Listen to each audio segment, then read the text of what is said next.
friends. H.P. Blavatsky affirms that the system of knowledge called Philosophia, or the wisdom of love by Pythagoras, was brought to the West from Indian sanctuaries. She taught that it is the same perennial teaching which the true Raja Yogan of the East would call Gupta Vidya, which was symbolized by the Egyptians as Thoth, the ibis-headed god, and what Plato and Plotinus, the two greatest students of Pythagoras, called noetic work. Identical in essence with the secret teachings of Jesus and of Buddha, it is what the 3rd century Alexandrians called Theosophia, divine wisdom or God knowledge. If we accept this view, then when we undertake a study of Pythagorean geometry, we would understand that we are examining a few veiled fragments left in the wake of one of the greatest adepts of known Western history, who, in a pivotal age of great spiritual luminaries, founded a true mystery school devoted to the service of humanity. Like many bodhisattvic incarnations, the ramifications of his influence is still unfolding today. His teaching on geometry and number as revealing the hidden laws of nature not only pervades every form of modern science, but its sacrosanct qualitative dimensions still nurture the deepest strains of symbolic sacred architecture and art, symbolism, mysticism, metaethics, and metapsychology. Iamblichus was a Syrian philosopher, mystic, mathematician, and initiate, renowned for his almost superhuman purity and holiness of life. Though he lived roughly 700 years after Pythagoras, his Life of Pythagoras is the longest and most detailed biographical account available to us. It is primarily from his text that we draw this account. Iamblichus begins at the sacred Omphalos of the oracle at Delphi. Delphi was the most important shrine in all of ancient Greece, and the Omphalos was regarded as the metaphorical center of the cosmos. People came from all over Greece for divine guidance and healing, and it was here in the 6th century before the Common Era that the future father of Pythagoras was told that, quote, his wife was new with child and would present him with a son who would surpass all others in beauty and wisdom, and that he would be of the greatest advantage to the human race, unquote. Pythagoras was named in honor of this prophecy, the sacred python being regarded throughout the ancient world as a messenger of divine wisdom and immortality. Even as a youth, Pythagoras possessed a manner, quote, adorned by piety, that was so venerable and his habits so temperate and wholesomely disciplined that he was honored by those who taught him and attracted the attention of all who saw and heard him speak, unquote. For an inimitable quiet marked all his words and actions. A voracious learner, at the age of 18, he began a series of legendary travels in search of deeper teachings. For decades, he traveled from sanctuary to temple, learning everything the greatest sages, hierophants, and learned priests of each region could impart, and was initiated into their deepest mysteries in, quote, no casual or superficial manner, unquote. According to Porphyry, the Egyptians taught him geometry. The Phoenicians taught him numbers, the Chaldeans astronomy. The Magi in Persia taught him the mysteries of light. By the Hebrews, he was instructed in numeric symbology and cosmology. Eusebius and others also mention that Pythagoras was instructed by the Brahmins of India, where he absorbed their most secret teachings regarding astrology and geometry, and was called Pitar Guru, father teacher, by them. At the age of 56, Pythagoras returned to Samos and was recognized by them as being under divine influence. He did establish a school in Samos and fashioned a now famous cave adapted to the practices of his philosophy, where he, quote, unfolded a complete science of the celestial orbs, founding it on arithmetical and geometrical demonstrations, unquote. Finding few Samians willing to undertake the necessary disciplines, he moved to Crotona, called the noblest city in Italy, where he gathered many followers who, by his discourse, were moved not only to philosophical study, but to an amicable communal sharing of their worldly goods and possessions. With the very first public talk he gave, he has said to have attracted 600 followers. Iamblichus relates how Pythagoras profoundly influenced the body politic in Italy and Sicily by inspiring them with a love of liberty, of just laws, and a disdain for all that engendered oppression, partisanship, slavery, and discord. He advised men, women, and children, and his words were embraced in a manner similar to that of an oracle. For by his character and countenance, his temperance, paternal affection, and insight, he so impressed and was celebrated by those whom he addressed. It is said that he could also understand and make himself understood by animals. On one occasion, as he was explaining how birds were divine messengers, an eagle flew down and landed on his arm. He petted it, and the bird flew away. On another occasion, he spoke to a bear and convinced him to cease frightening a town's inhabitants. Not bound to the limitations of time and space as we imagine all are, he was reputed to have given verbal instructions to disciples in 2 distant provinces on the same day at the same hour. Pythagoras not only taught reincarnation and the immortality of the soul, but like the Buddha could recall all of his own past lives, as well as those of others. Iamblichus states that the starting point of Pythagoras' whole system of education was to have his followers recall the lives they had lived before entering the bodies they currently inhabit. And he began his training of others by awakening their memory of an earlier existence. How did he do so?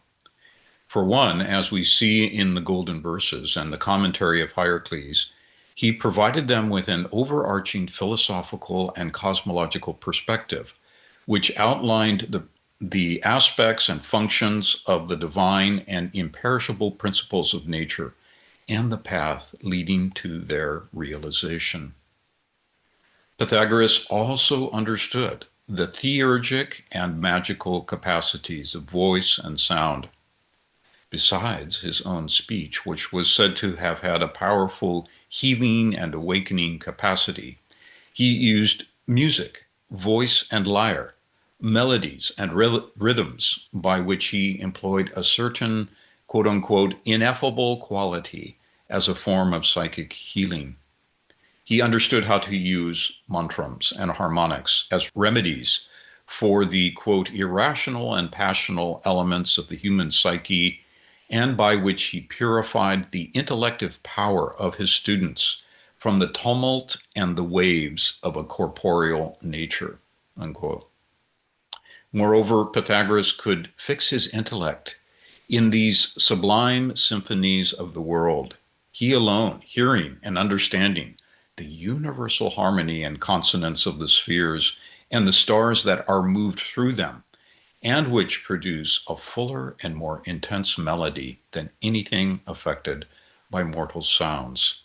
His intent in instructing and aiding students in this manner was to prepare men and women to enter the path of universal enlightenment, by which he could share, through progressive initiations, the divine Theosophia that he embodied. The entrance to the school of Pythagoras, as described by Iamblichus, involved several preparatory stages. To begin with, no one was accepted who had not already studied the Quadrivium of arithmetic, astronomy, geometry, and music, considered the four divisions of mathematics. Even then, not all who applied were received for admission. Quote, until Pythagoras had made a trial of them and judiciously examined them, unquote. This included a careful observation of the manner in which they associated with their parents and relatives, their unseasonable laughter, their silence, and their speaking when it was not proper, and what their desires were, with whom they associated, and how they conversed, how they used their leisure time, and what were the subjects of their joys and griefs. Vegetarianism and all forms of nonviolence, along with authentic fraternal friendship in all relations, was required, not only with one's peers, but even with so-called enemies, all persons and beings in every kingdom of nature. Pythagoras apparently possessed a depth of discriminative insight which could determine the hidden features and karmic history of individual character via the external features and inclinations of a particular person's bodily frame and motions.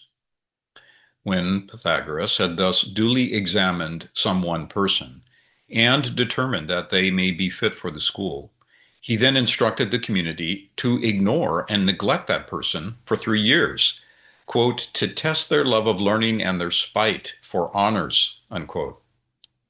After this came a 5-year period of silence, where the aspirant was not allowed to speak when the community was gathered for instruction. This subjugation of the tongue and the cultivation of quiet listening was considered one of the most difficult of victories, and it was during this probationary time that the property of each aspirant was disposed of in common and was committed to the care of those appointed for this purpose. While under such scrutiny, all aspirants were expected to freely choose a series of disciplines intended to produce a, quote, purification of the discursive, thinking, and reasoning energy of the soul, unquote. Among the disciplines were those found in the golden verses themselves, reverence and piety towards all, the honoring of the gods, heroes, and sages, and parents, forethought and noetic deliberation, daily self-study and self-reformation, patience, contentment, and non-judgmentalism, along with the observance of justice and a sense of the sacred in all words and actions. True self-respect, in alignment with an awakening voice of conscience, was central. Life-binding vows were taken. A noumenal and synthetic understanding of the impersonal and moral and spiritual laws governing all things, what Raghavanayer calls, quote, the mathematics of the soul, unquote, was cultivated as foundational. All such studies, along with meditation, were to be undertaken with an extreme enthusiasm and energy that an intemperate nature would not be able to accomplish or endure.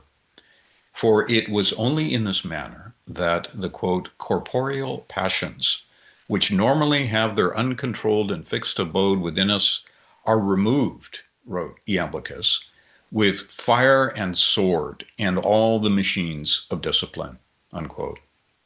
Thereby the reasoning power was eventually liberated from such mighty evils, he says, and made mild and benevolent, tranquil, sustained, and elevated, that we may then properly recover the universally beneficent noetic capacities and sublime creativity that is inherent in the soul.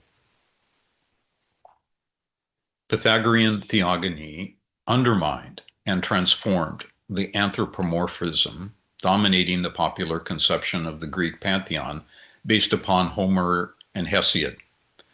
Deity and divine law were correlated with qualitative number, archetypal geometry, and sound. These were by no means static symbols, but living, vibrant, spiritual essences pervading all of nature. There were many reasons to suspect that most of what Euclid codified in his 13 books on geometry 100 years after Pythagoras was known and taught by the Pythagoreans. However, It appears that in the century in which Pythagoras taught, it was kept secret or esoteric due to its potency and possibilities for misuse.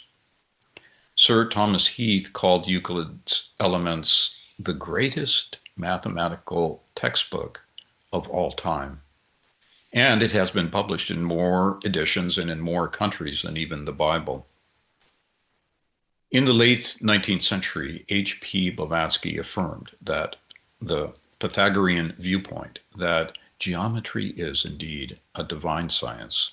The fifth key, she said, in a series of keys to, quote, universal esoteric language and symbology, a language so profoundly suited to expressing the mysteries of nature that from the very beginning of human life in our round and globe, the perfected heavenly men of our race used the language of geometry to pass divine knowledge to their pupils from one generation of wise men to the next. As found in every ancient cosmogony, the circle was the starting point of Pythagorean thought, of both meta-geometry and Euclidean geometry. Ontologically prior to the drawn circle of bounded circumference, transcending both being and non-being, the unknown deity was conceived as a boundless circle with center everywhere and circumference nowhere. Nameless, it was known by many names. The ancient Greeks called it chaos or toagathon, and it was passed over in silence by the Pythagoreans. From HPB, the original Greek conception of chaos is that of the secret wisdom religion. In Hesiod, therefore, chaos is infinite, boundless, endless, and beginningless in duration, and abstraction at the same time as a visible presence. For in its etymological sense, chaos is space, and space is the ever unseen and unknowable deity in our philosophy. Nicomachus was a Neo-Pythagorean philosopher of the first century who was one of the first to assert, in writings still available to us, that the sciences of music and astronomy were both inspired by Pythagoras, who revealed insights into their common mathematical basis and hidden mystical and theurgic properties. He wrote of the Pythagorean monos, meaning the monad or one, as the source of all equality and perfection, associated with the god Apollo, whose name means without differentiation.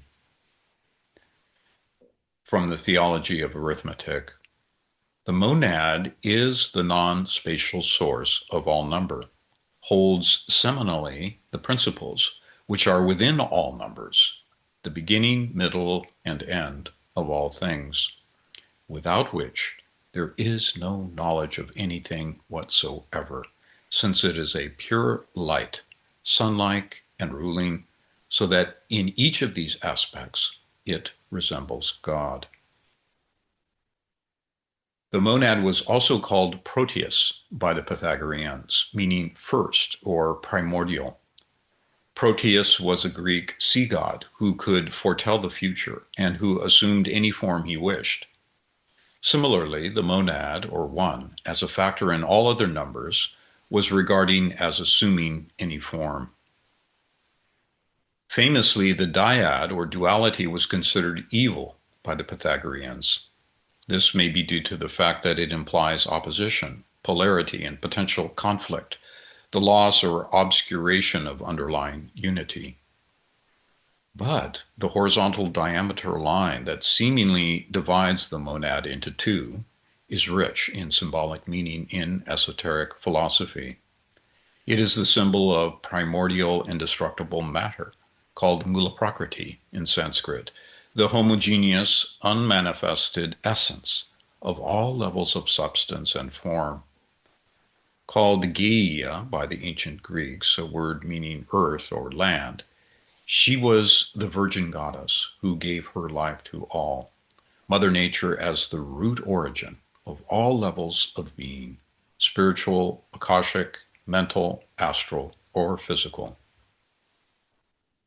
Every circle has an infinite number of diameter lines, and if the dividing line is vertical, HPB points out, we have a 1 and a 0, or a 10, the number of fulfillment, completion, and totality, as we see in the 10 Sephiroth of the Kabbalah and Trans-Himalayan systems.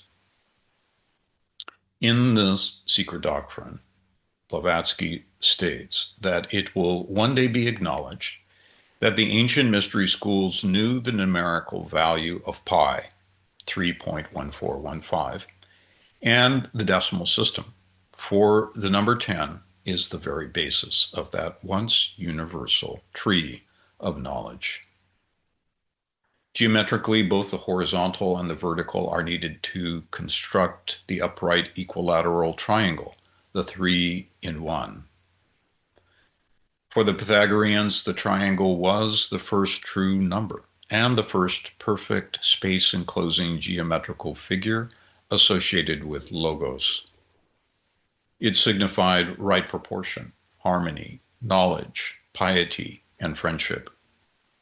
According to HPB, in the oldest Grecian cosmology, the third principle binding matter and spirit into one is Eros. Eros is not the winged Cupid inciting lethal romances and passion with his piercing arrows. This would be a corruption of the idea of love from its pure metaphysical roots. Divine Eros refers to universal love, sympathy, and compassion. It corresponds to the Mahakaruna of Buddhism, the Hindu Kamadeva, and the Tibetan Fohat, the active sacrificial energy binding all life into one life on every descending plane as the laws of nature. In the Greek pantheon, Eros was linked with Venus Aphrodite, divine will, universal beauty, and omnidirectional empathy, enticing all the other gods to emerge from non-being into being. In the secret doctrine, this formless 3-in-1 logos marks the pre-dawn structure of the cosmic mind, called Mahat, the combined luminous wisdom of countless suns, harvested from an infinite series of previous cycles, and holds in potentia all that will emerge in the current cosmic unfoldment. It corresponds with the luminous mysteries of the higher immortal triad of every human being, Atma-Buddhi-Manas. By mystic transmutation, this 3-in-1 essence becomes the tetractys, the four. Conceptually and geometrically, there are a number of ways of visualizing this passage from 3 to 4, from triangle to tetrad. Often the fourth point is understood as lying outside the triangle, equidistant from each of the 3 points already established, and equal to the length of each side of the original triangle. In this way, the triangle becomes a tetrahedron, the simplest possible space-enclosing three-dimensional form with 6 edges. One equilateral triangle thereby transmutes into 4 such triangles. In addition, the 6 edges of the tetrahedron plus the center point equal 7, the hebdomatic heart of the music of the spheres. The tetractys, as we read in the golden verses, was that eternal witness by which the Pythagoreans swore their most sacred oaths. At the same time, the 4 vertices of the tetrahedron plus the center point equal 5, corresponding to Hermes, the 5th hierarchy, what the golden verses call the heroes full of goodness and light, that host of enlightened beings from prior periods of evolution, whose dharma it is to descend again into evolution, to awaken the fire of mind within humanity, to guide and instruct civilizations. The tetrahedron is the only one of the 5 Platonic solids that is self-reciprocating. That is, if you take the center point of each face, an inner tetrahedron is formed, an inner 7, ad infinitum. In addition, the 6 edges of the tetrahedron correspond to the diagonals of each face of the six-sided cube, or hexahedron, another geometrical symbol of tremendous multi-dimensional symbolic significance. The cube unfolded is the sacrificial cross, a symbol of the trials of initiation and of the descent of spirit into matter, of the soul into voluntary incarnation. A corresponding numeric subdivision of the Pythagorean monochord was also demonstrated to yield the three main nodal points of the diatonic musical scale in Dorian mode. Defined by the ratios between the numbers 1 through 4, each of the seven was seen as corresponding to one of the seven primary gods of the Greek pantheon. In the perennial teaching of emanation, as given in the Secret Doctrine, these seven gods are the root spiritual essences and agents of the divine mind, the seven-stringed lyre of Apollo, which further unfolds everything in the manifested universe. Without the seven dhyanis, wrote HPB, neither the cosmos nor human nature can be properly understood. The golden verses of Pythagoras place central importance on this form of divine knowledge, both metaphysically and practically. From the golden verses, never set thy hand to the work till thou hast first prayed the gods to accomplish what thou art going to begin. When thou hast made this habit familiar to thee, thou wilt know the constitution of the immortal gods and of men, even how far the different beings extend and what contains and binds them together. This sevenfold host is also the archetypal essence of all cyclic time, corresponding to the 7 days of creation found in the Hebrew Bible, the 7 Hindu creations, the 7 globes, rounds, and races of theosophical teaching, as well as the 7 days of the week and the 4 times 7 days of the lunar cycle. When the divine eye is awakened, we are told, all cyclic activity is seen to be governed by the same celestial pattern. So perhaps we begin to see some glimmer of why H.P. Blavatsky wrote, geometrical figures, when closely studied, will yield not only a scientific explanation of the real objective existence of the 7 sons of the divine Sophia, which is this light of the Logos, but show by means of other yet undiscovered keys that with regard to humanity, these 7 sons and their numberless emanations, centers of energy personified, are an absolute necessity. Make away with them, and the mystery of being and mankind will never be unriddled, not even closely approached. Geometrically, the 3-dimensional unfoldment can be continued. A Kabbalistic axiom states, the dodecahedron, the whole of 12 faces, lies concealed within the perfect cube. When the dodecahedron is constructed using the 12 edges of the cube, the sides of the dodecahedron are in the golden or divine ratio to the sides of the cube. An alternative way of visualizing the 4th point of the tetractys is as the monadic center point from which the 2-dimensional triangle has emerged. Defining the location of the circle's diameter line, that center point provides a rotational axis in which the upward pointing triangle is mirrored in a downward pointing triangle. In this way, above is reflected below, a hermetic mode of describing cosmic unfoldment. With the grid provided by the interlaced triangles and their common center point, the 7th, we can precisely locate the archetypal 10 points of the Pythagorean decad. To echo the transitions we saw carried out in 3 dimensions, if we extend the diameter lines from center to each of the 10, we arrive at a 12-fold division of the perimeter circle. The 12 Greek gods of Olympus may be of aid in unraveling what HPB called the 12 great orders of the Zodiac and what the Buddhists call the 12 Nidanas, the causal sequence by which consciousness becomes blindly captive to and released from samsara, the illusions and delusions of cyclic embodied existence. All of this begins to give us some hint of why the Pythagoreans considered the tetractys to be both 4, 7, and 10, the sum of the first four numbers. It symbolized, quote, the completion and perfection of number, unquote, the elements of which all else is composed, called cosmos, ordered universe, or Uranos, heaven, and Pan, the all. It was the all-inclusive archetype, which was believed to underlie every class of phenomena, bridging macrocosm and microcosm.